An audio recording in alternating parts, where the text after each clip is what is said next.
दोस्तों,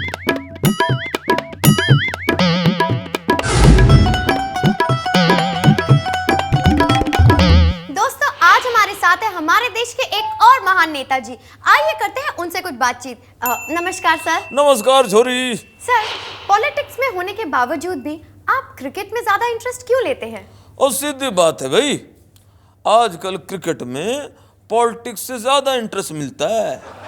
ओह, लेकिन नेताजी आपको नहीं लगता ये दोनों फील्ड्स कुछ अलग अलग हैं? ओ बावली छोरी, कौन बोल दिया तेरे को? वो दोनों ही क्षेत्र एक ही है। क्रिकेट में देख, एक बॉल के पीछे सारे खिलाड़ी पागल की तरह भागते हैं, और पॉलिटिक्स में एक कुर्सी के पीछे सारे नेता बावले की तरह भागते हैं। नेताजी, लेकिन क्रिकेट में तो चीयर गर्ल्स भी होती हैं। तो गलत बात मत कर छोरी, तेरे को नॉलेज नहीं है। क्रिकेट में तो सिर्फ चीयर गर्ल्स होती है, पॉलिटिक्स में तो चीयर्स भी होती है और गर्ल्स भी होती है। तेरे को यकीन नहीं होता तो हमारे सहयोगी एमडी तिवारी से पूछ ले, सेम टू सेम है। नेताजी, क्रिकेटर्स के तो बहुत सारे फैंस होते हैं, आपके क्यों नहीं होते? ये सुन तू, क्रिकेटर्स के तो सिर्फ फैंस होते हैं। हमारे तो बंगले में, घर में, दफ्तर में, कार में, यहाँ तक कि टॉयलेट में एसी होते हैं। फैंस तो पुरानी बात है, फैंस तो आउटडेटेड है भाई। दोस्तों, आज हमारे साथ है मसाजवादी पार्टी के नेता श्री मुलायम सिंह यादव जी। आइए करते हैं उनसे कुछ बातचीत। स्वागत है सर आपका। धन्यवाद। सर, यूपी बिहार के वोटर्स का नेताओं से विश्वास उठ गया है। पिछले इलेक्शन में सिर्फ 18% वोट मिले थे। आपकी जानकारी के लिए बता दूं, वो 18% वोट भी हम नेताओं द्वारा जो फर्जी वोट डलवाए गए उसकी वजह से मिले। वरना आजकल के जितने नौजवान बच्चे हैं, जब इनकी वोट देने की उम्र आती है, ये उत्तर प्रदेश और बिहार छोड़ के धंधा रोजगार के लिए मुंबई, दिल्ली, कलकत्ता, पंजाब चले जाते हैं, तो वोटिंग होगी कहाँ से? नेताजी, आप हमारे दर्शकों को बताइए, अगर आपकी पार्टी सत्ता में आती है तो एजुकेशन के गिरते हुए स्तर को आप कैसे सुधारेंगे? भाई, पूरा देश जानता है कि हमने ऐसी व्यवस्था कर दी है कि कक्षा 8 तक कोई बच्चा फेल नहीं हो सकता। रही बात उसके आगे की, तो उसके आगे हमारी सरकार सख्त कदम उठाएगी और नकल की भली भांति व्यवस्था होगी। हाँ? ये हमारा वादा है। नेताजी, पिछले दिनों बात सुनने में आई कि आपकी पार्टी के एक विधायक ने एक आदमी पर पेट्रोल डाल दिया, उसे जला दिया।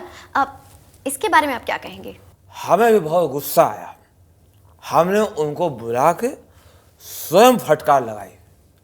हमें कहा, जब केरोसिन मतलब घासलेट सस्ता है तो महंगा पेट्रोल बर्बाद करने की क्या आवश्यकता? ये सोचने का विषय है। हमारे नौजवान पीढ़ी को इस पर ध्यान देना चाहिए। दोस्तों, आज हमारे साथ है हमारे देश की एक महान नेता छायावती जी। आइए करते हैं उनसे कुछ बातचीत। स्वागत है आपका छायावती जी। नमस्कार। आपने चुनाव होने से पहले कहा था कि आम जनता आपसे आसानी से मिल सकती है, आप उन्हें कभी भी मना नहीं करेंगी। इसी बात को ध्यान में रखते हुए हमने चौराहे चौराहे पर, गार्डन में, पुल के ऊपर जगह जगह अपनी स्टैचू बनवाई है, जो बिल्कुल मेरी तरह है। और आपको जानकर खुशी होगी कि उसमें भी ये पर्स है, तो इसलिए जनता जब चाहे मुझसे वहाँ जाकर मिल सकती है। छायावती जी, आपने कहा है कि आप महिलाओं के हित के लिए इतिहास बनाएंगी। एक महिला मुख्यमंत्री होकर महिलाओं के लिए कुछ काम ना करना, ये इतिहास नहीं होगा तो और क्या होगा? छायावती जी, आपने कहा था कि आपराधिक छवि वाले लोगों की पार्टियों का आप खात्मा कर देंगी।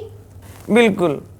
ये अपराधी लोग जब हमारी पार्टी ज्वाइन कर लेंगे तो इनकी छोटी छोटी पार्टी तो अपने आप ही समाप्त हो जाएगी।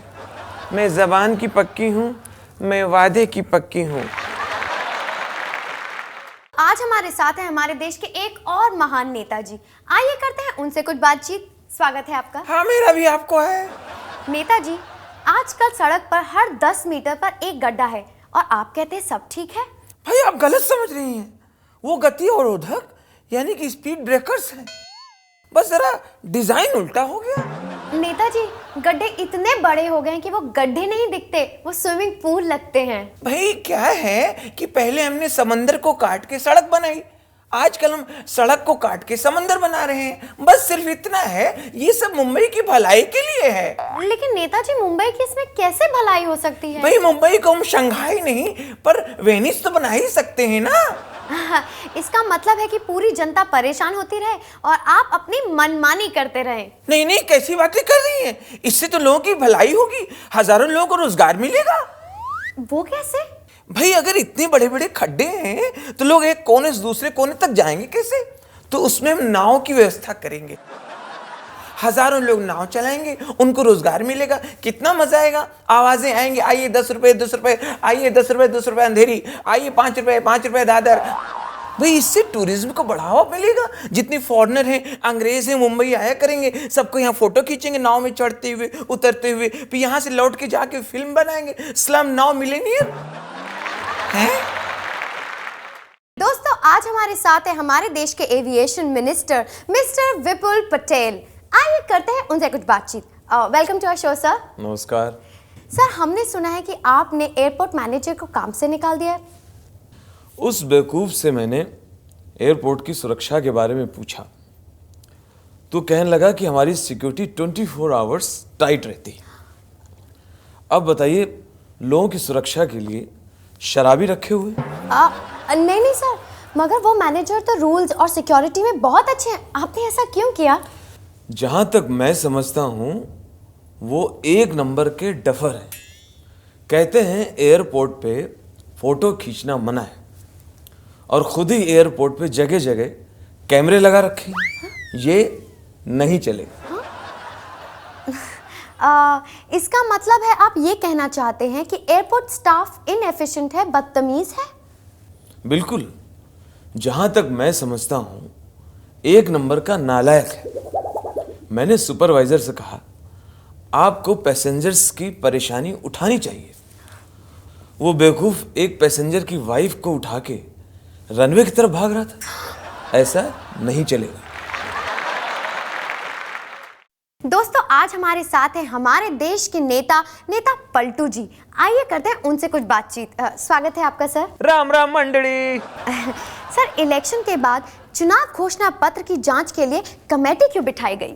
अरे बाबा, ये तपाश करने के वास्ते कि ये घोषणा पत्र के अंदर कोई ऐसा वादा तो नहीं है जो पूर्ण करना ही मांगता है। समझा क्या? सर, पार्लियामेंट में महिला आरक्षण बिल को छूते ही आप बेहोश क्यों हो गए थे? अरे काय गम्मत झालियो। अरे महिला आरक्षण बिल नहीं होता, वो बिजली का बिल होता। काय मजा आली। नेताजी, हमने ये सुना है कि आप अंतिम संस्कार पर भी टैक्स लगाने का फैसला कर रहे हैं। अरे बाबा, ये जो पब्लिक लोग है ये आराम से नहीं मरना मांगते। समझा क्या?